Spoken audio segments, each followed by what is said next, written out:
صلی علی رسولنا صلی علی محمد صلی علی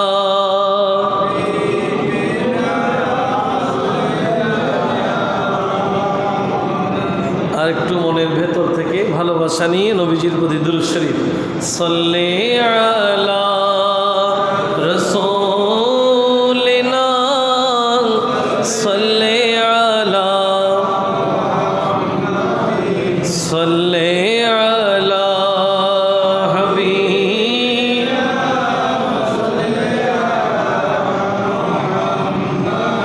अर्श की अक़ल दंग है सुर्ख में आसमां है जाने मुराद अबे किधर हाय तेरा मकान है सल्ले अला रसूल सल्ले अला सल्ले अला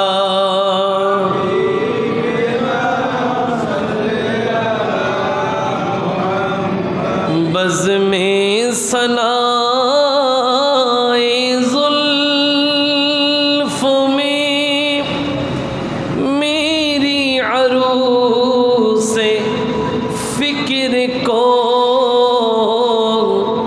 सारी बहार हशेत खुल छोटा सा तेरे दान है सल्ले अला रसूल मुहम्मदिन सल्ले अला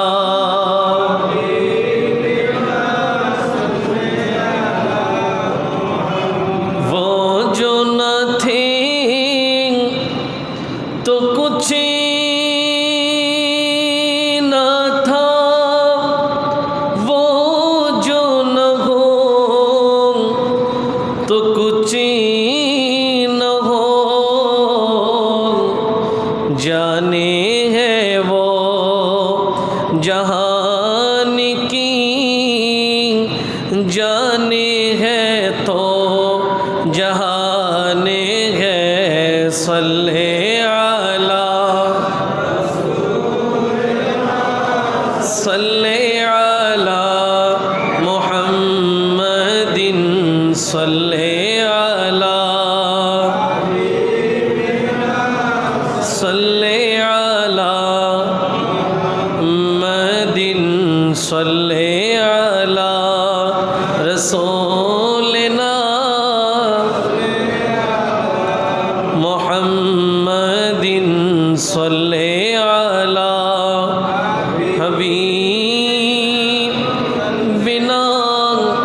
सल्ले अला मुहम्मदिन सल्लल्लाहु अलैहि वसल्लम সবাই বলি মারহাবা আরো চিৎকার দিয়ে বলি মারহাবা এবার পড়ি সুবহানাল্লাহ আলহামদুলিল্লাহ আল্লাহু আকবার সুবহানাল্লাহ আলহামদুলিল্লাহ আল্লাহু আকবার সুবহানাল্লাহ আলহামদুলিল্লাহ আল্লাহু আকবার পবিত্র মাহে রমাদানুল মুবারক মহিমান্বিত পবিত্রতম এ মাসের দ্বিতীয় জুমা আমাদের মাঝে সমাগত। এটা রব্বুল আলামিনের কৃপা, দয়া, মায়া, মেহেরবানি যে রব্বুল আলামিন গত জুমার পর থেকে আজকের এই জুমা পর্যন্ত আমাদের ভালো রাখলেন। তা না হলে এমন অনেকেই আছেন যারা গত জুমাই ছিলেন, আজকের এই জুমাই। আমরা যারা আজকের এই জুমাই আছি, আগামী জুমা পর্যন্ত থাকবো তার কোনো নিশ্চয়তা। এজন্য সময় থাকতে সময়টাকে আল্লাহ এবং তার প্রিয় রসুলের প্রেমে আল্লাহ আমাদেরকে সাজানোর তৌফিক দান করুক। সবাই বলি আমিন। আর উচ্চ আওয়াজে বলি রমাদানুল মুবারক আমাদের জন্য রহমতের বার্তা নিয়ে এসেছেন, মাগফিরাতের বার্তা নিয়ে এসেছেন, নাজাতের পেগাম নিয়ে আমাদের ঘরের দুয়ারে রমজান উপস্থিত। রমাদানুল মুবারক বাকি মাসগুলোর মাঝে অনন্য, কারণ রমজানুল মুবারকের কথা আল্লাহ কোরআনে বলেছেন। রমজানুল মুবারক এমন একটি মাস, যেই মাসে রহমাতুল্লিল আলামিনের ঘোষণা যে একটি ভালো কাজের বিনিময় কেমন হতে পারে, যে কেউ যদি একটা নফল করে রমজানে ফরজের সওয়াব হয়, কেউ ফরজ আদায় করলে একটি 70 গুণ থেকে 700 গুণ অথবা এর চেয়েও বেশি আল্লাহ বাড়িয়ে দেন। রমজানুল মুবারকের ফয়ুজাত, বারাকাত, হাসানাত, রুমুজাত কেমন, সেটা আল্লাহর নবীর জিন্দেগি দেখলেই আপনি অনুধাবন করতে পারবেন। যে রমজানুল মুবারকে প্রতি রাত্রে জিবরিল আমিন রহমাতুল্লিল আলামিনের দরবারে এসে উপস্থিত হয় এবং দুইজন মিলে কি করে, বলে ইউদারিসুহুল কোরআন, তারা কোরআনের চর্চা করে। উচ্চ আওয়াজে বলেন সুবহানাল্লাহ। এবং রহমাতুল্লিল আলামিন রমজান মাস আসলে বাকি মাসের চেয়েও অধিক পরিমাণে, অনেক অধিক পরিমাণে নিজের দান এর পরিমাণ বাড়িয়ে দেয়। কেমন, বলে রিহিল মুরসালা, বাতাসের যেই ব্যাগ আছে এই ব্যাগের চেয়েও নবীর দানের গতি বেশি। কাজেই সেই রমজানুল মুবারক আমাদের মাঝে উপস্থিত, যেই রমজান আমাদেরকে সিয়াম সাধনার সুসংবাদ দেয়, সাহারিতে বরকতের ঘোষণা করে, ইফতারিতে ঈদের ঘোষণা করে, তারাবিতে জীবনের গুনাহগুলো মাফ করিয়ে দেওয়ার সুসংবাদ দেয়, তাহাজ্জুদে রবের দিদার পাওয়ার ঘোষণা দিয়ে দেয়, যাকাত ফিতরার মাধ্যমে নিজের সম্পদগুলো সর্বোচ্চ নিরাপত্তা দেয়, ফিতরা আদায়ের মাধ্যমে শারীরিক সুখ শান্তি পবিত্রতা নিশ্চিতের ঘোষণা দেয়, এতেকাফের মাধ্যমে রবের সর্বোচ্চ নৈকট্য পাবার সুসংবাদ দেয়। সেই মাহে রমজান যেতে যেতে আজকে প্রায় 9টি, আর কয়েকটি প্রহর গেলেই রমজানুল মুবারক আমাদের থেকে বিদায় নিবে। পরিবর্তন যদি হতে চাই, এখন থেকেই পরিবর্তনের সিদ্ধান্ত নেওয়া হোক। কারণ যারা আগে বেনামাজি ছিল, ওরা যদি এখনও বেনামাজি থাকে তাহলে রমজান পেয়ে তাদের কোনো লাভ হলো না। যারা আগেও রোজা রাখে নাই, রমজান পাওয়ার পরেও যদি রোজা না রাখে তাহলে তাদের জীবনে কোনো পরিবর্তন সাধিত হয়নি।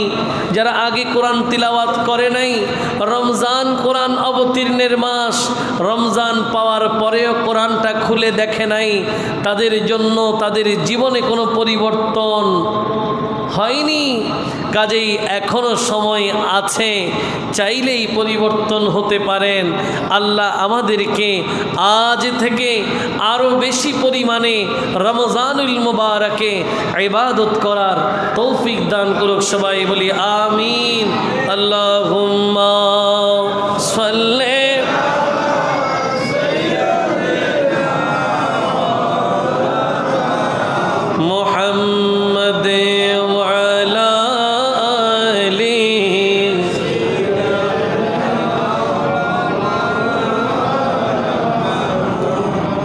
আল্লাহর গোটা কায়নাতে মানুষ সর্বশ্রেষ্ঠ জীব।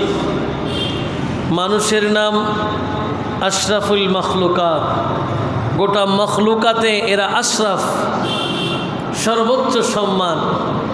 চাইলেই মানুষের মতো সম্মান প্রাণী পশু পাখিরা হতে পারবে? এটা আল্লাহর দেয়া একান্ত নেয়ামত, যেটার বাইরে গিয়ে অন্য কোনো প্রজাতির প্রাণীর মানুষের উপরে যাওয়ার সুযোগ নাই। এই গোটা মানুষের মধ্যে যুগে যুগে কালে কালে দুইটো গ্রুপ হয়েছে, একটি মুসলিম, অপরটি অমুসলিম। যারা মুসলিম তারা কোনো না কোনো নবী রাসূলের অনুসারী। এবার সেখানেও বিভক্ত হয়ে গেল, সেখানেও একটা ক্লাস হয়ে গেছে। কেউ আদম আলাইহিস ইসলামের উম্মত, কেউ নূহ আলাইহিস ইসলামের উম্মত, কেউ ঈসা আলাইহিস ইসলামের উম্মত, কেউ মূসা আলাইহিস ইসলামের উম্মত। এভাবে মুসলমানদের মধ্যে নবীদের অনুসারীর মধ্যে আবার একটা শ্রেণীবিন্যাস হয়ে গেল। সব নবীর উম্মতদের মধ্যে শ্রেষ্ঠ হচ্ছে আমার আপনার প্রিয় নবীর উম্মত। উচ্চ আওয়াজে বলেন না সুবহান।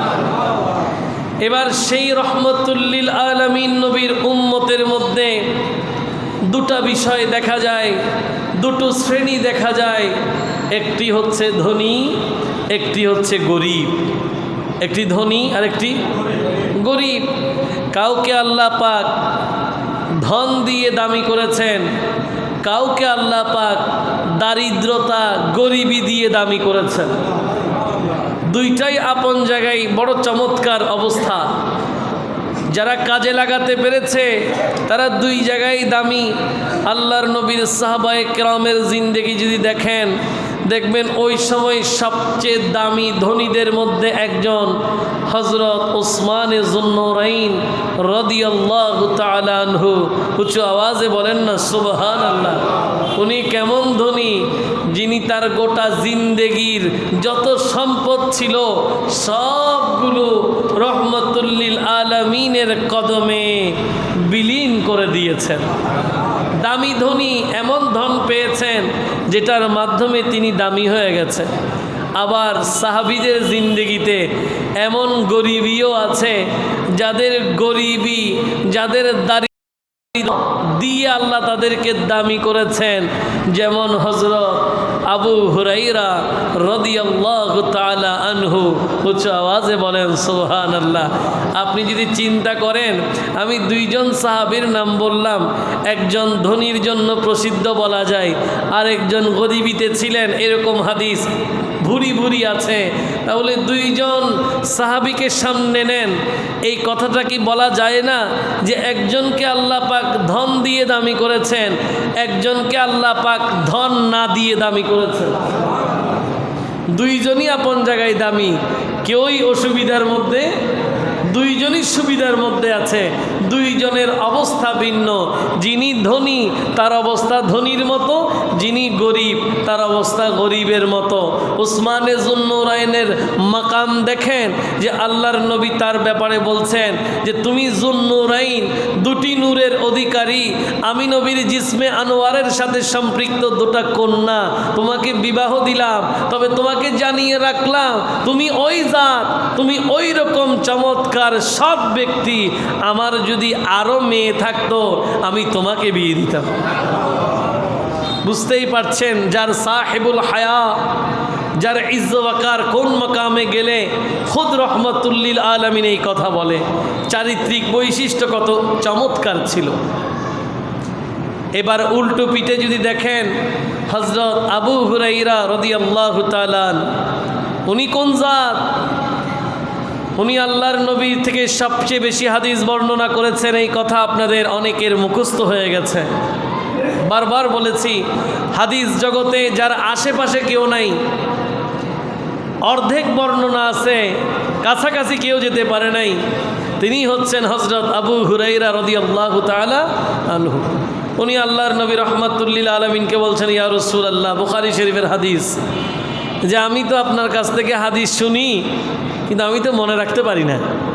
সুবহানাল্লাহ বলে, হাদিস আমি অনেক কিছুই শুনি, ইয়া রাসূলুল্লাহ, কিন্তু আমি তো হাদিস মনে রাখতে পারি না। তখন তিনি বললেন, তুমি তোমার গায়ের যেই চাদর আছে এটা বিলিয়ে দাও, এটা মেলে ধরো। রহমাতুল্লিল আলামিন এমনিতেই, আহা নবুয়তের হাত তো, নবী এভাবে কিছু একটা যেন দিলেন। সুবহানাল্লাহ। নবীজি দেওয়ার পরে হযরত আবু হুরায়রা রাদিয়াল্লাহু তাআলা আনহুকে বলছেন, এবার এটা নিয়ে তুমি তোমার বুকে মালিশ করে ফেলো। হযরত আবু হুরায়রা রাদিয়াল্লাহু তাআলা আনহু বলেন, ফাদামামতুহু, আমি যখন সেটা আমার সাথে যে আমার বক্ষের মধ্যে মালিশ করলাম, নবীর কথা মতো সেটাকে আমি আঁকড়ে ধরলাম। ওই দিন থেকে আজকের দিন অর্থাৎ ওনার হায়াতে জিন্দেগি পর্যন্ত কোনো দিন আর কোনো হাদিস তিনি ভুলে যাননি। গোটা হাদিস জগতের মধ্যে বর্ণনাকারীদের যিনি শিরোমণি, তিনি হচ্ছেন হযরত আবু হুরায়রা রাদিয়াল্লাহু তাআলা আনহু, যিনি একবেলা খেলে আরেক বেলা উপোস থাকতেন। একবেলা খেলে আরেক বেলা উপোস থাকতেন। হযরত আবু হুরায়রা রাদিয়াল্লাহু তাআলা আনহুর কথা বললে আজকে জুমা শেষ হয়ে যাবে। ওনার ক্ষুধার অবস্থা এমন ছিল যে একদিন ক্ষুধা লাগছে বলে তিনি ক্ষুধায় কাতর হয়ে রাস্তায় দাঁড়িয়ে আছে রহমতুল্লিল আলামিনের জন্য। বলে আমার নবী যদি দেখে তাহলে চেহারা দেখেই বুঝবে আমি কিছু খাই নাই। অসময়ে দাঁড়িয়েছিলেন। সিদ্দিক আকবর রাদিয়াল্লাহু তাআলা আনহু আসলেন, বলে আজকে এখানে এই সময়? বলে না, এমনিতে দাঁড়ালাম কুশল বিনিময় করে। সিদ্দিক আকবর রাদিয়াল্লাহু তাআলা আনহু চলে গেছেন। ফারুক আজম রাদিয়াল্লাহু তাআলা আনহু আসলেন, কথাবার্তা বলে চলে গেছেন। এরপরে রহমতুল্লিল আলামিন আসলেন। আল্লাহর নবী রহমতুল্লিল আলামিন দেখেই তো বুঝে গেছে আমার হুরায়রা তো আজকে কিছু খায় নাই। এরকম সর্বোচ্চ গরিবী হালত নিয়েও যারা সততার মূর্ত প্রতীক ছিলেন তারাই হচ্ছেন হযরত আবু হুরায়রা রাদিয়াল্লাহু তাআলা। জোরে বলেন না সুবহান। প্রিয় ভাইয়েরা আমার, আমি বলছিলাম ধনযুক্ত আর ধন মুক্ত, ধনী আর গরিবের কথা বলছিলাম যে এই দুটাই নেয়ামত। একটাকে আপনি আযাব মনে করার সুযোগ, এটা আজকের আলোচনার প্রথম মেসেজ। এটা মনে রাখেন, এটা নোট রাখবেন যে আমি গরিব, আমার টাকা নাই, আমার পয়সা নাই, এটা আল্লাহ পাক আমাকে পছন্দ করে না, আল্লাহ আমাকে দেখতে পারে না, এরকম বলার কোনো সুযোগ নাই। কেন? দারিদ্রতা দেয়া এটাও নেয়ামত। এই জন্য আমি যদি শুধু এটার উপরে কথা বলি, আলহামদুলিল্লাহ অনেকগুলো কথা বলা যাবে। আপনারা দেখেন যে রব্বুল আলামিন নবী রাসূলদেরকে পরীক্ষা করেছেন দোনো সিচুয়েশনে। ধন দিয়েও পরীক্ষা করেছেন, ধন ছাড়াও পরীক্ষা করেছেন। এরকম একজন নবী হচ্ছেন হযরত আইয়ুব আলাইহিস সালাম। জোরে বলেন সুবহান। যার কাছে ধন সম্পদও ছিল, আবার জীবনের একটা পর্যায়ে অসুস্থ হয়ে সারা শরীর পোকাই ধরে সব চলে, ওই অবস্থায়ও যিনি আল্লাহকে রাজি করে আল্লাহর সন্তুষ্টি অর্জন করে আবার সব পেয়েছেন। একটু জোরে বলেন না সুবহান। তাহলে বোঝা গেল ধন আর দারিদ্রতা দুটাই নিয়ামত। যাদেরকে আল্লাহ যেটা দিয়েছেন তার জন্য সেটা দরকার ছিল। সুবহানাল্লাহ বলবো। আমি যদি মনে করি যে আমি অমুক সাহেবের মতো হইলাম না কেন, তাহলে আপনার জীবনে আর অশান্তির শেষ নাই। আপনার জীবনে অশান্তির শেষ নাই। আপনি যদি বলেন আমি অমুকের মতো হইতে পারতাম, এই শেষ। আপনি নিজের জীবন, সুন্দর একটা শান্তির জীবনকে নষ্ট করে ফেলতেছেন। কারো মতো হওয়ার চেষ্টা করবেন না, নিজের যা আছে তা নিয়ে ভালো থাকুন। কি বলেন, ঠিক কিনা? কারো মতো হতে গেলেই সে যদি দুর্নীতিবাজ হয় আপনাকে দুর্নীতিবাজ হতে হবে। আপনি আজকের দিনে একজন সাধারণ চাকুরিজীবী, আপনি বলছেন আমি যদি ওনার মতো হইতে পারতাম, তো উনি কে? বলে উনি সেই ব্যবসায়ী যিনি রমজান মাস আসার আগেই জিনিসপত্রের দাম বাড়িয়ে রোজাদারকে কষ্ট দেয়। এখন তার মতো হতে গেলে তো আপনাকে আবার একই লাইনে চলে যেতে হবে। তাহলে আপনাকে বুঝতে হবে যে আল্লাহ আপনাকে যা দিয়েছেন তা নিয়ামত, ওটাকে গ্রহণ করে সামনের দিনগুলোতে এগিয়ে যান। দেখবেন আপনার সিজদাগুলো আপনার জন্য মেরাজ হয়ে যাবে। তা না হলে আজীবন নামাজ পড়লে কী লাভ হবে? কি বলেন, ঠিক কিনা? আপনি যে নামাজ পড়েন এটা আল্লাহ জানে কিনা? এবং আপনি গোটা জিন্দেগিতে কত নামাজ পড়ছেন এটা আল্লাহ যদি একটু চাই দেখার জন্য সময় লাগবে, যে কোন বললে ফায়াকুন হয়ে যায়। তাহলে আপনার গোটা জিন্দেগির হিসাব আল্লাহর কাছে আছে না নাই? এই জন্য আল্লাহ পাক বান্দাকে সময়ে সময়ে সতর্ক করে, রহমতও দেয়। আল্লাহ বলছেন ইয়াউমা তুবলা সারাইর ফামা লাহু মিন কুওয়াতিন ওয়ালা নাসির, সেদিন সকল গোপন প্রকাশ হয়ে যাবে। সাবধান, খবরদার, সব গোপন প্রকাশ হয়ে যাবে। আল্লাহ ছাড়া আর কেউ কি সহযোগী আছে? সেই কথা আজকের দিনে চিন্তা করে যাকাতটা ঠিকঠাক দেবেন, রোজা ঠিকঠাকভাবে রাখবেন, নিজের আত্মীয় স্বজনদের হক আদায় করবেন, পরিবার পরিজনদের হক আদায় করবেন। কাউকে ঠকিয়ে ভালো থাকা যায় না, বলে না কিছু, ঠিক কি না? কাউকে ঠকিয়ে ভালো থাকা, আপনি ঠকাবেন, ঠকবেন। আপনি যদি ঠকান আপনি ঠকবেন। আর আল্লাহর রাস্তায় কেউ যদি দেয় বিনিময়ে কম পাবে না, এমন পাবে যেটা সে গুণে শেষ করতে পারবে না। এই যাবতীয় বিষয়গুলোর উপরে আজকের আলোচ্য সূচি। ইসলামের দৃষ্টিতে যাকাত আমাদের করণীয়। রব্বুল আলামিন আমাকে নির্ধারিত বিষয়ের উপরে কিছু বলার, সবাই মিলে আমি সহ আমল করার তৌফিক দান করুক। সবাই বলি আল্লাহুম্মা সাল্লি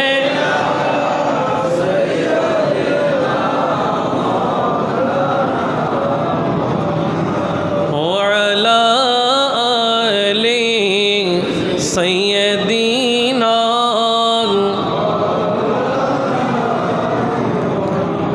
এ বিষয়ের উপরে কথা বলতে গিয়ে প্রথমে একটি আয়াত প্রণিধানযোগ্য আলোচনার দাবি রাখে। সেটা কি? সেটা হচ্ছে দুইটা ক্যাটাগরি বললাম, একটা হচ্ছে ধনী, একটা হচ্ছে গরিব। একজন সম্পদ দেবে, একজন সম্পদ নেবে। একজনের দেয়া, একজনের নেয়ার মধ্যে ইসলামের গুরুত্বপূর্ণ সর্বোচ্চ 5টি বিধানের একটি বিধান যাকাত আদায় হয়ে যাবে। কেন যাকাত দিব, কি কারণে দেব? আল্লাহ পাক কোরআন আল কারীম এটার ব্যাখ্যা দিয়েছেন। বিসমিল্লাহির রহমানির রহিম। ওয়া ফি আমওয়ালিহিম হাক্কুল লিস-সাইলি ওয়াল মাহরুম। রব্বুল আলামিন হাকিমুল হাকিমিন বলেন, আমি ধনীও সৃষ্টি করলাম, গরিবও সৃষ্টি করলাম। সুতরাং ধনীদের সম্পদের মধ্যে গরিবদের অধিকার রয়েছে। কাজেই ধনীদেরকে তাদের এই অধিকার বাস্তবায়ন করতে হবে। কেমনে?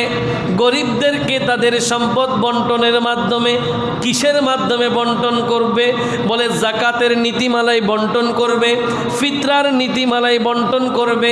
যাবতীয় দান সৎকার মাধ্যমে তাদের সম্পদের একটি অংশ তারা অধিকার বাস্তবায়নে গরিবদেরকে দিয়ে দেবে। ওয়াফি আমওয়ালিহিম হাক্কুল লিস-সাইলি ওয়াল মাহরুম। এটা হচ্ছে কোরআনের বাণী। আর আল্লাহর নবী রহমাতুল্লিল আলামিন উনি হাদিসে সাহাবায়ে কেরামদেরকে শিক্ষা দিয়েছেন, তুখাযু মিন আগনিয়াইহিম ফাতুরাদ্দু আলা ফুকারাইহিম। ও আমার প্রিয় সাহাবীরা, ধনীদের থেকে অর্থ আদায় করো, ধনীদের থেকে টাকা কালেকশন করো এবং গরিবদের মধ্যে সেটা বন্টন করে দাও। তাহলে আজকের দিনে এসে আমাদের যেহেতু নিজেদের যাকাতের হিসাব নিজেদের করতে হয়, এটা কিন্তু একটা কঠিন ব্যাপার। নিজেরটা যদি আরেকজনে করত তাইলে বাঁচার একটু সুযোগ ছিল, যে আমি করি নাই উনি করছে। কিন্তু নিজেরটা যখন নিজেকে করতে হবে, নিজের খাতা যখন নিজেকে কাটতে দেয়া হবে, এটা কঠিন না আরেকজনের খাতা কাটা কঠিন? বলেন তো। আমি আপনাকে পরীক্ষক বানাইলাম আপনার খাতার, যে আপনারটা আপনি কাটেন, কয় নাম্বার দিবেন দেখেন তো, কোনটা ভালো কোনটা কঠিন? নিজেরটা না অপরেরটা? নিজের খাতা কঠিন বেশি। মনে রাখবেন, যাকাত যখন আপনি নিজে হিসাব করতেছেন তখন এটা আপনার জন্য বেশি কঠিন। এই জায়গায় আপনাকে অন্যান্য জায়গা থেকে বেশি সতর্ক হইতে হবে। এমনি আপনি নয়সই করে দেবেন বিপদ। এবং কোন বিপদ? যেই বিপদের কথা আজকে আমরা আলোচনা করব। এখানে জান্নাতের সুসংবাদও আছে, জাহান্নামের শাস্তিরও কোনো কম নাই। 2 পর্বেরই আলোচনা হবে ইনশাআল্লাহ। আসুন, যাকাত এটি আরবি শব্দ। এই শব্দটা এত বেশি প্রসিদ্ধ যে কোরআন আল কারীমে নামাজের সাথে এই শব্দটা যাকাত আকারে 82 বার আসছে। সুবহানাল্লাহ, একটু জোরে বলেন সুবহান। পেছনের ভাইয়েরা কথা বুঝতেছেন না? কথা কি শোনা যায়? কি বলছিলাম নামাজের সাথে যাকাত শব্দটা 82 বার আসছে। কোরআনে একটা শব্দ একবার আসলে আমরা কত কিছু করি। যদি একটা শব্দ 82 বার আসে, বুঝতেই পারছেন এটার গুরুত্ব, এটার জিম্মাদারি আল্লাহর দরবারে কত বেশি, আমাদের কাছে কত বেশি। শব্দ বড় গুরুত্বপূর্ণ, খেয়াল করবেন।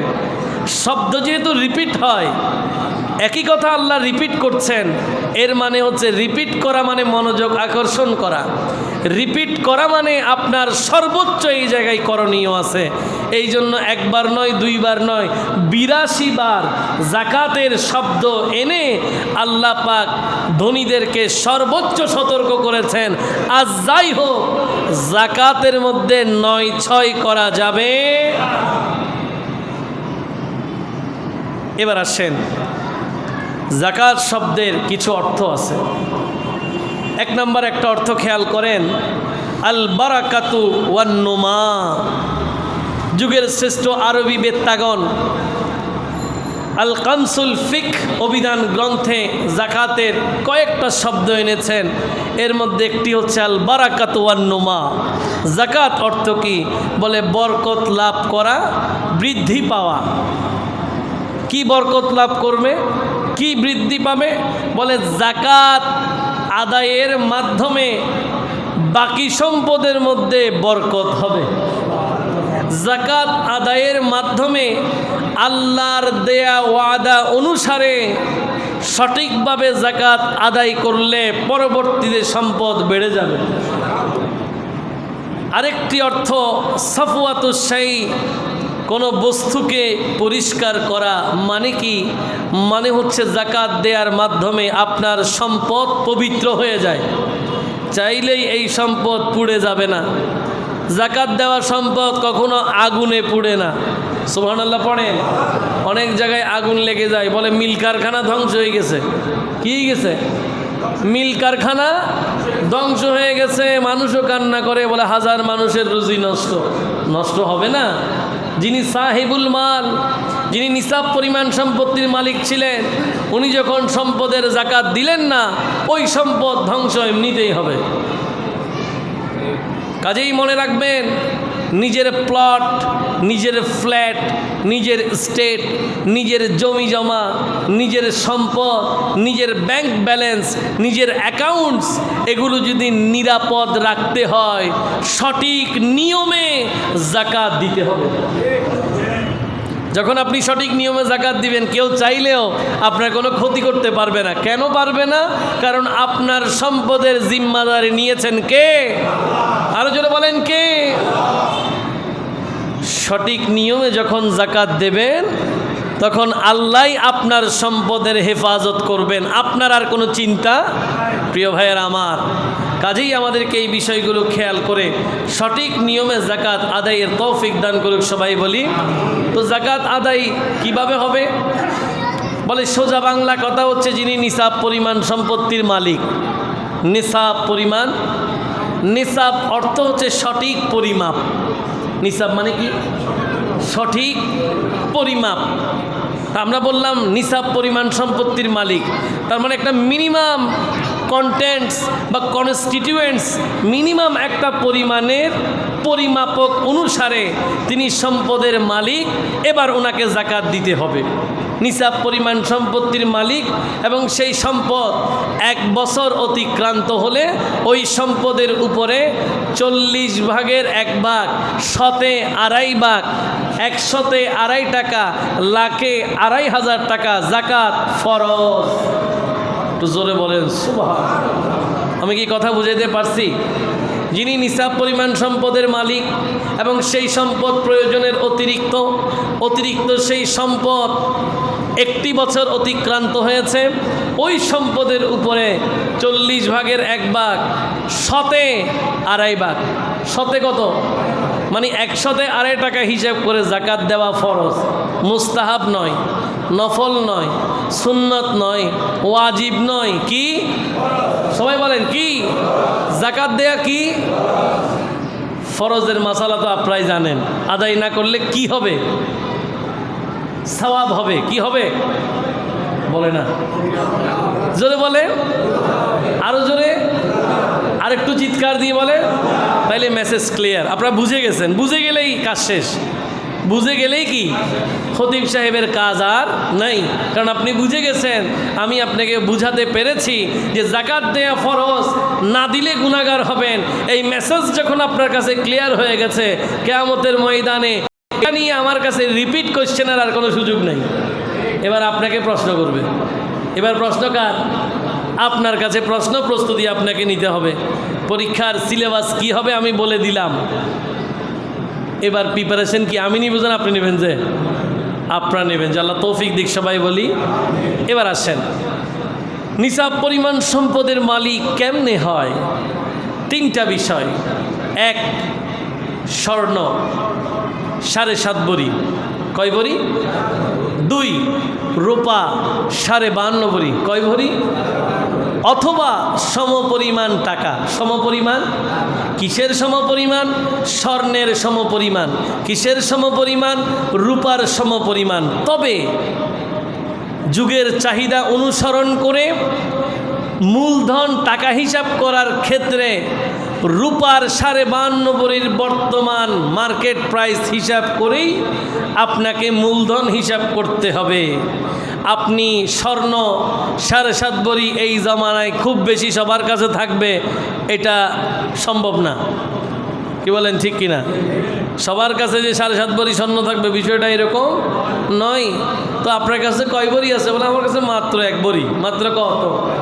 1 ভরি। তো 1 ভরির বিকৃত মূল্য কত এটা হিসাব করবেন। এটা হিসাব করার পরে রূপা কিছু আছে কিনা দেখবেন। রূপাও যদি থাকে এটাকেও টাকাতে কনভার্ট করবেন, যোগ করবেন স্বর্ণের সাথে। আর কিছু টাকা আছে না যেগুলো ফিক্সড ডিপোজিটে রাখছেন, আর কিছু টাকা আছে যেগুলো অনেক দিন ব্যাংক ব্যালেন্সে প্রতি মাসে 1000-2000 টাকা করে দেন বেতন আসলে। ওই টাকাটা গত বছর থেকে আজকের এই বছর পর্যন্ত কয় টাকা ছিল, টোটাল বিষয়টা 1 বছরের উপর হিসাব করে আপনাকে ওই স্বর্ণ, ওই রূপা, ওই টাকা সব একসাথে এনে এবার আপনাকে জাকাতের পরিমাণ হলে জাকাত দিতে হবে। আমি কি বুঝতে পারছি কিনা? এখন অনেকে বলে যে হুজুর আমার কাছে বেশি কিছু নাই। কি আছে? আমার কাছে অনেক কষ্ট করে জমাইছি। কি জমাইছেন? বলে আজকে প্রায় অনেক দিন 3000 টাকা করে জমাচ্ছি ব্যাংকের মধ্যে। ভালো কথা। কয় টাকা হয়েছে? বলে বেশি হয় নাই, 4.5 লাখ। কয় লাখ? 4.5 লাখ টাকা। তো আপনি কি করেন? বলে আমি গার্মেন্টসে চাকরি করি। কি করে? গার্মেন্টসে চাকরি করে। গার্মেন্টসে চাকরি করে নিজের হালাল পয়সা অনেক কষ্ট করে টাকা জমাতে জমাতে ব্যাংকে 4.5 লাখ হয়েছে। এটার উপরে কি জাকাত আসবে না? বলেন আসবে না? আমি বলি নাই, আপনারাই বলতেছেন আসবে। তাইলে আপনারা বুঝছেন জাকাতের মাসালাটা। দেওয়াটা অনেক উত্তম, দাতা হয়ে যাবেন। নেবেন কেন? দেবেন। সুবহানাল্লাহ পড়েন। এখন মানুষ কলা কৌশলে খালি বাঁচতে চায়। মনে রাখবেন, জাকাত না দেওয়ার জন্য ফন্দি আটা হারাম। আবার বলবো, জাকাত না দেওয়ার জন্য নানান রকম কৌশল করা, ফন্দি করা। এদিকে লোন আছে, ওইদিকে ঋণ আছে, ওইদিকে ধরা আছি, ওইদিকে ও নিয়ে ফেলছে। দেখবেন অনেকের মুখে শুধু এই কথাগুলো আছে, কিন্তু ওর যে এর চেয়েও দ্বিগুণ আছে এটা বলে না। ওখানে কার অনেক জায়গায় লোন আছে এটা বলে টেনশন করতেছে। তার লোন আছে কত? লোন আছে 1 লাখ। তার টোটাল এস্টেটের পরিমাণ হচ্ছে 1 কোটি 1 লাখ। তো সে লোন 1 লাখ হলে কীছে? আমি কি বুঝতে পারছি কথাটা?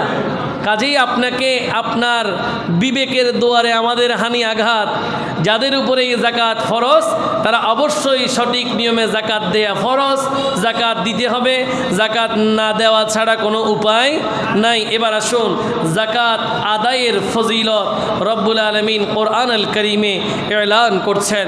বিসমিল্লাহির রহমানির রহিম। مثل الذين ينفقون أموالهم في سبيل الله كمثل حبة أنبتت سبع سنابل في كل سنبلة مثل حبة والله يضاعف لمن يشاء والله واسع عليم। রব্বুল আলামিন হাকিমুল হাকিমিন পবিত্র কোরআন আল কারীমের সূরা বাকারার 261তম আয়াতের মধ্যে এলান করতে লাগলেন, যারা যাকাত দেয় সঠিক পরিমাণে ওদের কি ফজিলত, ওদের জন্য কি পুরস্কার। আল্লাহ বলেন মাসালুল লাযীনা ইউনফিকুনা আমওয়ালাহুম ফি সাবিলিল্লাহ, তাদের উদাহরণ কেমন হবে যারা আল্লাহর রাস্তায় তাদের সম্পদ ব্যয় করে। সুবহানাল্লাহ। কোরআনের মধ্যে এমন অনেক বিষয় আছে যেগুলো জানার জন্য বুঝার জন্য আপনার কাছে তাফসীর দেখতে হয়, হাদিস দেখতে হয়, হাদিসের সারা দেখতে হয়, না বুঝলে আলেমদের কাছে যেতে হয়।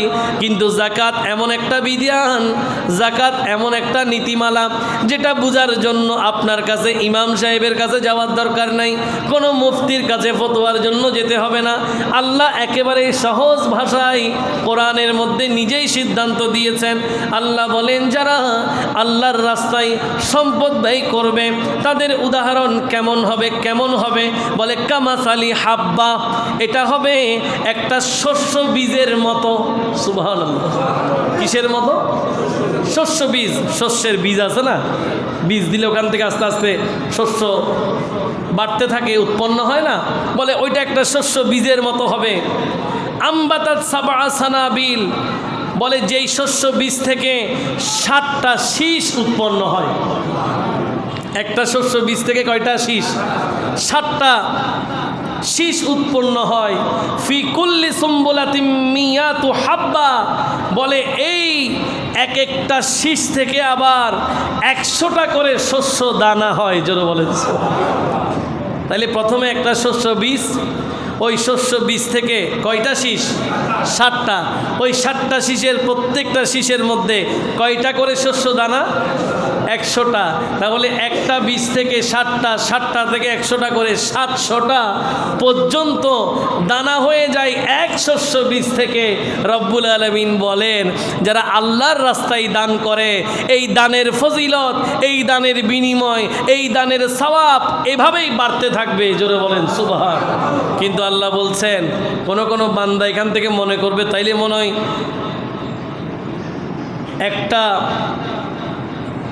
1 টাকা দান করলাম 700 টাকার সওয়াব পাবো, এতটুকু। 1 লাখ টাকা দান করলাম 7 কোটি টাকার পর্যন্ত সওয়াব পাবো, এতটুকু।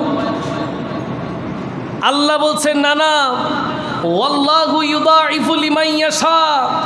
এটা তো শুধুমাত্র একটা উদাহরণ দিলাম যে একটা শস্য বীজ থেকে 7টা শীষ, প্রতি শীষে আবার 100টা করে শস্য দানা। যারা আল্লাহর রাস্তায় খালেস নিয়তে দান করে, সাদকা করে, যাকাত দেয়, ফিতরা দেয়, গরিবের চোখের পানি মুছে দেয়, তাদের অভাব মুক্ত করতে নিজের ধন সম্পদ বিলিয়ে দেয়, রব্বুল আলামিন বলেন আমি চাইলে তাদেরকে বহু গুণে বাড়িয়ে দিই। জোরে বলেন সুবহান। ইউদাইফু লিমান ইয়াশা, বহু গুণে বাড়িয়ে দেন। এবার বলেন পৃথিবীর কোনো মুফাসসির এই বহু গুণের তাফসীর করতে পারবে? আল্লাহ কত দেয় এটা আল্লাহই ভালো জানে। সুবহানাল্লাহ পড়েন। আমি যাকাত দাতাদের দৃষ্টি আকর্ষণ করব আল্লাহর এই ইউদাইফু লিমান ইয়াশা বহুগুণে নিয়ামত যদি পেতে চান সঠিক নিয়মে যাকাত দেবেন, যদি না দেন সেটারও বিনিময় আল্লাহ পাক কোরআন আল কারীমের মধ্যে বলে দিয়েছেন, সেটাও একটু শুনে রাখুন। বিসমিল্লাহির রহমানির রহিম।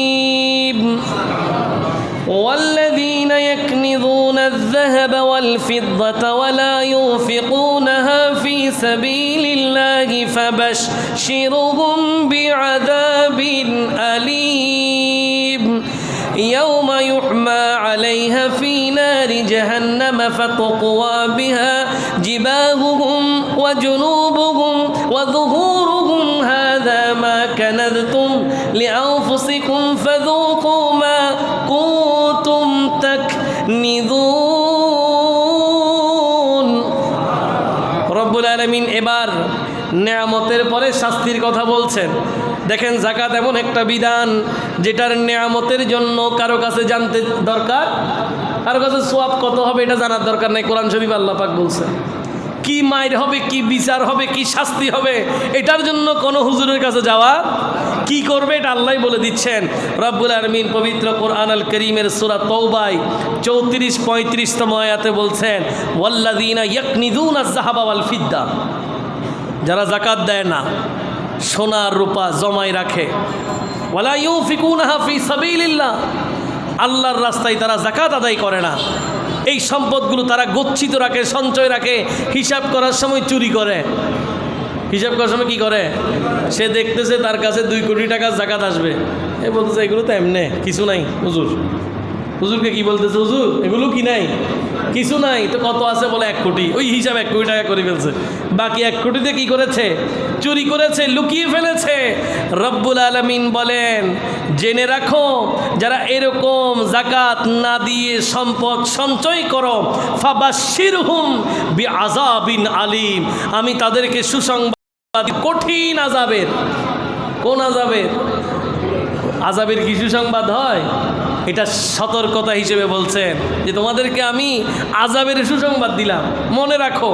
তো কেমনে আযাব দিবেন? আল্লাহ বলে ইয়াউমা ইউহমা আলাইহা ফি নারি জাহান্নাম, বলে আমি সেই সম্পদগুলোকে জাহান্নামের আগুনের মধ্যে গরম করব। বুঝেন নাই? মনে চেহারার অবস্থা দেখি মনে হচ্ছে যে কিছু একটা হয় নাই ঘটনা। কোরআনটাকে অনুধাবন করার চেষ্টা করেন, মনের গভীরে পৌঁছানোর চেষ্টা করেন, বিচারের অবস্থাটা একটু খেয়াল করেন। আল্লাহ বলছেন যাকাত না দেওয়া যেই সম্পদ এগুলো আমি আগুনের মধ্যে গরম করব। কোন আগুন? আপনার আমার যে আগুন আছে এটা না, আপনার গ্যাসের চুলার আগুন আর জাহান্নামের আগুন কি এক? দেখিন, কনফিউজড হয়েন না।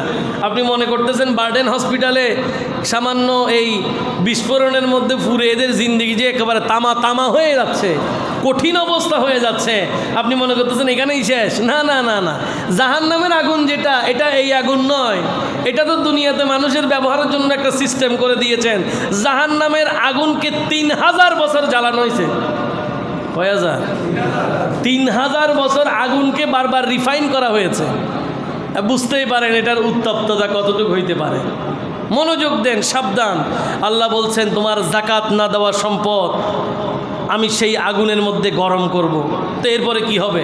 আল্লাহ বলে ইউহমা আলাইহা ফি নারি জাহান্নাম ফাতুকওয়া বিহা জিবাহুহুম ওয়া জুনুবুহুম ওয়া যুহুরুহুম, আমি এগুলো দিয়ে তোমার ললাটে কপালে সেক দিব। মনোযোগ দেন, এদিকে খেয়াল করেন। যাকাত দাতারা যেগুলোতে সম্পদে, যেই সম্পদগুলোতে যাকাত দেন না বা দেবেন না, ইতিমধ্যে নিয়ত করছেন, এখানে কেউ নাই, তারপর একটু বলে আর কি, পরবর্তীতে এরা অনলাইনে যাবে। সবার জন্য একেবারে দৃষ্টি আকর্ষণ। আমি আশা করি আমাদের কোনো মুসল্লি যাকাত দেওয়ার ক্ষেত্রে কৃপণতা করে না, কারণ এইভাবে বলার পরও যদি কেউ কৃপণতা করে তাইলে আর কিছু করার। মনোযোগ, আল্লাহ বলছেন এই তোমার যাকাত মিশ্রিত সম্পদ যেগুলোতে তুমি যাকাত দাও নাই, এগুলো আমি আগুনের মধ্যে সেক দিয়ে তোমার কপালের মধ্যে সেক দিব। কপালে কি দিব? এরপরে ওয়া জুনুবুহুম, তোমার পাঁজরের মধ্যে এগুলো দিয়ে কি দিব? সেক দিব। এই সেক কি যেমন তেমন সেক? এগুলো নিতে পারবেন? আচ্ছা। এরপরে ওয়া যুহুরুহুম, এবং তোমার পিঠের মধ্যে তোমার জমাকৃত সম্পদ দিয়ে আমি স্যাক দিব। আচ্ছা, জাকাত না দিলে যদি এই অবস্থা হয়, মানুষের সম্পদ যারা খেয়ে ফেলে ওদের কি অবস্থা হবে দেখেন। যারা আরেকজনের জায়গা জমি দখল করে নিজের ঘর বেঁধে ফেলে, এই জাতীয় লোক আছে না নাই? আরেকজনের জমি নিজের নামে RSBS খতিয়ান করে ফেলছে, এরকম আছে না? খবরদার, সাবধান, এদের মায়ের এগুলো হচ্ছে 3 ডবলের কোনো শেষ নাই। এরপরে বাকি আল্লাহু আলাম, আল্লাহ ভালো জানে আরেকজনের হক মেরে দেওয়া কত বড় মারাত্মক কাজ। আজীবন নামাজ পড়লেও কভার হবে না। মসজিদে যদি সারা জীবনে এতেকাফ করেন, আজীবন এতেকাফ, যে আমি আজীবন এতেকাফ করবো, শুধু 10 দিনে কভার হবে না।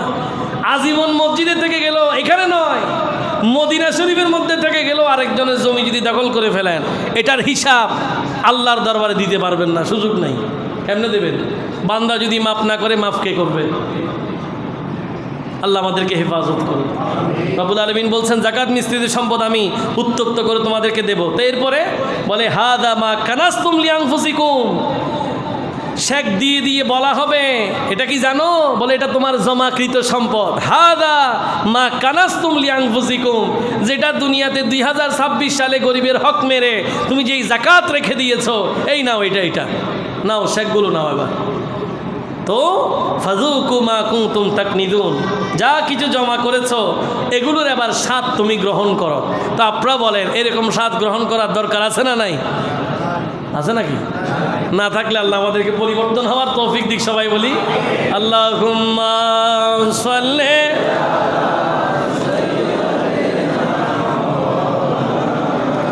মুহাম্মাদে ওয়া আলা সাইয়্যিদিনা। আপনি মনে করবেন না যে শাস্তি এখনো শেষ হয়েছে, আরও আছে।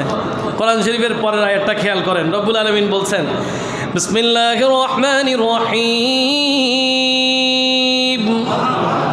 ওয়ালা ইয়াহসাবান্নাল্লাযীনা ইয়াবখালুনা বিমা আতাহুমুল্লাহু মিন ফাদলিহি হুয়া খায়রাল লাহুম বাল হুয়া শাররুল লাহুম সায়ুতাওয়াকুনা মা বাখিলু বিহি ইয়াওমাল কিয়ামাহ। রব্বুল আলামিন বলেন, তোমরা এটা মনে করো না, ওয়ালা ইয়াহসাবান্না, তোমরা এটা মনে করো না, আল্লাযীনা ইয়াবখালুনা বিমা আতাহুমুল্লাহু মিন ফাদলিহি, আল্লাহ যে তোমাদেরকে দয়া করে যেই দান করেছেন, যেই সম্পদ দিয়েছেন, যেই নিয়ামত দিয়েছেন, তোমরা এটা রেখে দিয়ে মনে করো না এটা তোমাদের জন্য কল্যাণ। এই আচ্ছা, আমাদের কাছে যা আছে এগুলো কার? আর জোরে, পৃথিবীতে কেউ যদি বলে আমি উপার্জন করছি, সুযোগ আছে? আপনি কি উপার্জন করছেন? আপনার কে? আপনি কে? আপনিও তো আপনার না। সুবহানাল্লাহ পড়েন। আমি কি আমার? আমি যদি আমার হইতাম তইলে তো কিয়ামতের ময়দানে সব আমার মতো হইতো। আল্লাহ বলেন, তুমি তোমার না, এটার প্রমাণ কোরআনটা খুলে দেখো 23 পারার মধ্যে কি বলে। প্রায় সময় আমি আপনাদেরকে বলি এই কথাটা, এই আয়াতটা বলি, আমি আমার না। আল ইয়াউমা নাখতিমু আলা আফওয়াহিহিম ওয়া তুকাল্লিমুনা আইদিহিম ওয়া তাশহাদু আরজুলুহুম বিমা কানু ইয়াকসিবুন। আল্লাহ বলে, তুমি তোমার না, এটার প্রমাণ হচ্ছে কিয়ামতের ময়দানে তোমার মুখে আমি সিল মেরে দেব, মুখ দিয়ে কোনো কথা বলতে পারবা না। তোমার হাত কথা বলবে, তোমার পা সাক্ষী দিবে, তো তোমার আর কি রইল? আচ্ছা, হাতটা এখন কার? হাত কার? বর্তমানে আমার সাথে লেগে আছে, মানে আমার কথা মতো নড়তেছে। কিয়ামতের ময়দানে এই নড়ানড়ি চলবে না, এটা আমার বিরুদ্ধে সাক্ষী দিবে যদি আমি আল্লাহর বিরুদ্ধে যাই। কদম পা আমার বিরুদ্ধে সাক্ষী দেবে যদি আমি আল্লাহর বিরুদ্ধে যাই। প্রিয় ভাইয়েরা আমার, আমিও আমার নয়, কাজেই এই ভুল কোনোদিন করবেন না। সম্পদ আপনার, এটা কোনোদিন মনে আনবেন না। এটা দেয়া নেয়ামত কার? এই জন্য দেখবেন অনেকে একসময় ধনী ছিল, একসময় গরিব হয়ে গেছে। অনেকে বলে, দেখবেন আমাদের আঞ্চলিক এরকম বলে, ওদের একসময় যে নাম আসিল এমন কিছু নাই। আবার অনেক গরিবের ছেলে একসময় ধনী হয়ে গেছে, এরকমও আছে। এগুলো কি? এগুলো নেয়ামত আল্লাহর। আল্লাহ যখন যাকে যেটা দিয়ে নেয়ামত দিতে চাই, এটা রব্বুল আলামিনের কৃপা। আমি কি বুঝাইতে পারছি? কাজে আমরাও আমাদের, তো আল্লাহ বলতেছেন আমি তোমাদেরকে দয়া করে যেই সম্পদ দিলাম আমার রাস্তায় ব্যয় না করে তুমি এটা জমা করে রাখো আর মনে করে এটা কল্যাণ, না না, বাল হুয়া শাররুল লাহুম, বলে এটা অকল্যাণ, এটা অমঙ্গল, তোমার ক্ষতি হবে। তো কি হবে? বলে সাইয়ুতাওয়াকুনা মা বাখিলু বিহি ইয়াউমাল কিয়ামা, কাল কিয়ামতের ময়দানে তোমার এই সম্পদগুলোকে রশি বানাই তোমার গলায় ঝুলিয়ে দেওয়া হবে। তো আল্লাহ মাইক তো একটু আগে একটা দিবেন বলছেন, শেখ দিবেন, আরও আছে, বলে আরও আছে, এই তো এটা আরেকটা। এখন ওই যাকাত মিশ্রিত সম্পদ রশি বানিয়ে আমাদের গলায় ঝুলিয়ে দিবে। এখন অনেকে যদি চিন্তা করেন রশি আর কি হবে, চিকন টিকন দিলে তো গলায় নিয়ে কিছুক্ষণ রাখা যাবে মনে হয়। না না, এখানেও সন্দেহের কোনো অবকাশ নাই। যেখানে আপনি আমি কনফিউজড, ওই জায়গায় দরবারের রেসালত থেকে সমাধান দিয়ে দিয়েছেন। ওখানে শেখ দেওয়ারটা আমাদেরকে বুঝাইতে হয় না, এটা আমরা বুঝছি। ডিরেক্ট সম্পদ উত্তপ্ত করে আমাদেরকে কি দিবে? আল্লাহ হেফাজত করুক, আমাদেরকে যেন না দেয়, আমিন বলেন। কিন্তু গলায় রশি দিবে যে এই কথাটা বলছে, এটা কিন্তু বুঝলাম না। আল্লাহর নবী রহমাতুল্লিল আলামিন বুখারী শরীফের হাদিসের মধ্যে এই যে রশি দেওয়ার কথা, এটা ব্যাখ্যা দিয়েছেন। রহমাতুল্লিল আলামিন বলেন, মনোযোগ, মান আতাহুল্লাহু মালা, আল্লাহ যাকে দয়া করে সম্পদ দিয়েছেন, ফালাম ইউআদ্দি যাকাতাহু, কিন্তু সে ওই সম্পদের যাকাত দেয় নাই, মুসতিলা লাহু ইয়াউমাল কিয়ামা, কাল কিয়ামতের ময়দানে ওই অনাদায়কৃত যাকাত মিশ্রিত সম্পদ কিরকম হবে জানেন? সুজাউন, নেড়ে একটা সাপ, একটা কি হবে? সাপ হয়ে যাবে। রশি মানে কি? সাপ। নাউজুবিল্লাহ বলবেন না? কত কঠিন শাস্তি শুধু যাকাত না দেওয়ার ক্ষেত্রে। মনোযোগ, বলে আল্লাহ পাক ওই যাকাত মিশ্রিত সম্পদ যেগুলো যাকাত দেয়া হয় নাই, এগুলোকে সাপ বানাই বান্দার গলায় ঝুলিয়ে দেবেন। তো সাপের কি অবস্থা, কেমনে? বলে আকরাউ লাহু জাবিবাতান, যেই সাপের চোখের উপরে দুইটা হলুদ বর্ণ থাকবে। চোখের উপরে দুইটা কি থাকবে? হলুদ বর্ণ থাকবে। তো এরা কি করবে? বলে ইউতাওয়াকুহু ইয়াউমাল কিয়ামা, কাল কিয়ামতের ময়দানে আল্লাহ ওই সাপকে রশি আকারে যাকাত দাতার গলায় ঝুলিয়ে দেবে। তো তারপরে সাপে কি করবে? সুম্মা ইয়াখুযু বি লিহজিমাতিহি ইয়ানি সিদকাইহি, তখন ওই সাপ বান্দার চুয়ালের মধ্যে, গালের মধ্যে কামড় দিবে। কি দিবে? কামড় দিবে, ধ্বংসন করবে, আর বলবে ইয়াকুল আনা মালুক আনা কানজু, কে জানো আমি তোমার সম্পদ, আমি তোমার সঞ্চিত সেই সম্পদ যেগুলোর যাকাত তুমি দাও নাই। এরপরেও যদি কারো মন না গলে, আমাদের কিছু করার, আমাদের দায়িত্ব মেহরাব থেকে সঠিক তথ্য যাকাত দাতাদের কানে পৌঁছিয়ে দেওয়া। যেখানেই যাকাতের বিষয় আসবে তাদেরকে খুঁজে খুঁজে, গরিব দুঃখী নিজের ঘরের মধ্যে আগে দেখবেন কারা আছে, কাছের অবস্থা খারাপ, এদেরকে আগে দেবেন, এরপরে আত্মীয় স্বজনদেরকে দেবেন, এরপরে বিভিন্ন নবীজির প্রেমে সিক্ত মাদ্রাসা সমূহগুলোতে যাকাত ফান্ডের মধ্যে দেবেন, আঞ্জুমানের প্রতিষ্ঠানে দেবেন। এভাবে করে আপনারা আপনাদের যাকাত ফিতরার বন্টন করবেন। কোনোভাবেই যাকাত নিজের গায়ে রেখে দেয়া যাবে। সবাই বলেন আরও, কোনোভাবেই রেখে দেবেন না। এটা আমি খতিব সাহেব হিসেবে আমি কোনোদিন চাইব না আমার কোনো মুসল্লিকে তার যাকাত অনাদায়কৃত সম্পদ সাপ বানিয়ে গলায় ঝুলিয়ে কামরাক, সেটা আমি কোনোদিন আশা করব। কেন আমরা মাহে রমজান পেয়েছি? রমজান পেয়েছি এই জন্য, মান সামা রমাদানা ঈমানাও ওয়া ইহতিসাবা গুফিরা লাহু মা তাকাদ্দামা মিন যামবিহি। আমরা রমজানে ইবাদত করতেছি কেন? কারণ নবী বলেছেন আল্লাহ আমাদের জীবনের গুনাহ মাফ করে দেবেন। আমরা এখানে সবাই কেন আসছি? জীবনের গুনাহ মাফ করানোর জন্য। কি বলেন, ঠিক কিনা? রমজানে ইবাদত কেন করছি? আল্লাহ আমাদেরকে মাসুম বানিয়ে দিবেন রমজানের মাধ্যমে। তাহলে আমরা কিয়ামতের ময়দানে কেনই বা সাপের কামড় খাবো? গরিবের হক রেখে দিয়ে আল্লাহ আমাদেরকে হেফাজত করুক। সবাই বলি, কয়েকটি পয়েন্টের উপরে একটু আলোচনা করে শেষ করব সময় শেষের দিকে। ফিক্সড ডিপোজিট যাদের আছে ওনারা কিভাবে হিসাব করবেন? মনে করেন আপনি ফিক্সড ডিপোজিট চালাচ্ছেন আজকে মিনিমাম 5 বছর, তাহলে আপনি লাস্ট 4 বছরের হিসাবটা টেনে আনবেন। মনে করেন যদি আপনি 2000 টাকা করে জমান, এটা উদাহরণ দিচ্ছি, 2000 টাকা করে জমাইলে 1 বছরে কত হয়? 24,000। 5 বছরে কত হবে? 1,20,000। আচ্ছা, তাহলে 1,20,000 তো আপনি 4 বছরের হিসাব টানবেন। কয় বছর? 4 বছরের উপর আপনার জাকাত আসবে। লাস্ট রানিং 1 বছর হিসাব করার দরকার নাই। ওই 4 বছরেরটা 1 বছর আপনার কাছে একটা বছর ফুল কন্টিনিউ ছিল, আপনি ওইভাবে হিসাব করবেন। আমি কি বুঝাতে পারছি? আর সঞ্চয়পত্র অনেকের আছে। একটা জিনিস মনে রাখবেন, সুদযুক্ত টাকা, সুদ যে প্রফিট আপনারা পান, প্রফিট, এই প্রফিট দিয়ে জাকাত দিলে হবে না। এই প্রফিট দিয়ে জাকাত দিলে এটা মানুষকে সোয়াবের নিয়ত ছাড়া এমনিতে দিয়ে দিবেন। নিজে খাবেন না, নিজে সুদের টাকা নিজে খাবেন না, সুদের টাকা নিজে খাবেন না। অনেকে কিন্তু স্পেশাল শুধু সুদখোর, ওর আর কোনো ব্যবসা নাই, শুধু সুদের কাজ করবার করে। নাউজুবিল্লাহ বলে। যেটা আল্লাহ পাক কোরআনের মাধ্যমে হারাম করেছেন, এখান থেকে বাঁচার কোনো সুযোগ। আল্লাহ আমাদেরকে সুদ থেকে হেফাজত করুক, সবাই বলি। ঘুষ থেকে হেফাজত করুক, সবাই বলি। অনেকে রমজান মাসের মধ্যে ওয়েট করে যে রমজান আসলেই ঘুষ ভালো পাওয়া যায়, রমজান আসলে ঘুষ কি আজকে না নিয়ে নিয়েছেন, মানুষকে বিপদে ফেলে, মানুষকে আটকিয়ে দিয়ে একদিন আপনি আটকে যাবেন, সেই দিন ছুটার পালানোর কোনো সুযোগ। প্রিয় ভাইয়েরা আমার, তাই আপনার অ্যাকাউন্টসের মধ্যে যে টাকাগুলো জমান, সেগুলোর সুদগুলো সওয়াবের নিয়ত ছাড়া মানুষের মধ্যে বিলীন করে দেবেন। আপনি হেফাজতের জন্য রাখছেন এই নিয়তে, মানে বাসায় রাখলে হয়তো ক্ষতি হবে, ওই হিসেবে রাখছেন, সেই হিসেবে আপনার সুদের যেটা প্রফিট মার্জিন, এটা আপনি ব্যবহার করবেন না, মানুষকে দিয়ে দিবেন। বাকি টাকার উপরে জাকাত দেবেন। সঞ্চয়পত্র যাদের আছে তারা তো হিসাব একেবারেই সোজা। 3 লাখ টাকার সঞ্চয়পত্র হইলে ওইভাবে আপনারা হিসাব করে ফেলবেন। আসুন, যাদের কাছে বাড়ি ভাড়া, কারো কাছে বিল্ডিং আছে, এমনি একটা বিল্ডিং, বড় বিল্ডিং 5 তলা, নিজেরা থাকে, কোনো ভাড়াটি থাকে না, এটার উপর জাকাত নাই, এটার উপরে কি নাই। অথবা একটা বিল্ডিং বানায় রাখছেন, কিছু হয় না, এমনি ফেলে রাখছেন। বাড়ির মধ্যে অনেকের গ্রামের বাড়িতে বিল্ডিং আছে না, এরকম আছে, এটার উপরে কোনো জাকাত।